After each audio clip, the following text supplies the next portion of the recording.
রাজ্যে একজন মহিলা মমতা বন্দ্যোপাধ্যায় যিনি প্রতিশ্রুতি দিয়েছিলেন কলকাতা থেকে লন্ডন করবে, 10 জন মানুষের প্রাণ হারাতে।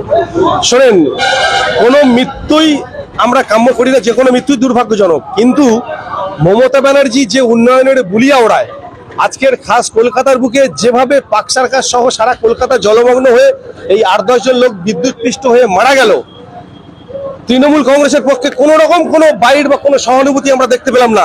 একমাত্র প্রতিবাদ করলেন আমার দলের চেয়ারম্যান মাননীয় নওশাদ সিদ্দিকী সাহেব। শুধু প্রতিবাদ নয়, সাথে সাথে আইনি লড়াই করবে বলে তিনি আজকে জনস্বার্থ মামলা করলেন মহামান্য কলকাতা উচ্চ ন্যায়ালয়ে।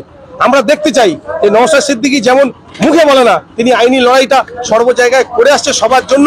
তিনি ন্যায় বিচার দাবি করে এবং ন্যায় বিচার পাওয়ার জন্য আদালতের কাছে দ্বারস্থ হয়। আমরা সেটা তার ব্যতিক্রম। আজ কলকাতার বাসীর জন্য নওশাদ সিদ্দিকী একই পদক্ষেপ গ্রহণ করেছে। সেখানে কোনো জাত পাত ধর্ম কিছুই তিনি দেখেন না, দলমত নির্বিশেষে সবার পিছিয়ে পড়া জাতি, যারা অত্যাচারিত, লাঞ্ছিত, বঞ্চিত, সবার পাশে নওশাদ সিদ্দিকী একমাত্র ভরসা। তাই মানুষ এত শয়ে শয়ে মানুষ বিভিন্ন জায়গায় নওশাদ সিদ্দিকীর পাশে দাঁড়াচ্ছে। নওশাদ সিদ্দিকীর ঝান্ডা কাঁধে নিয়ে তারা 26-এর বৈতরণী পার করতে চাইছে। আমরা দক্ষিণ 24 পরগনা জেলা কমিটির পক্ষ থেকে বলতে পারি, দক্ষিণ 24 পরগনা আইএসএফ এর একটা শক্ত ঘাঁটি।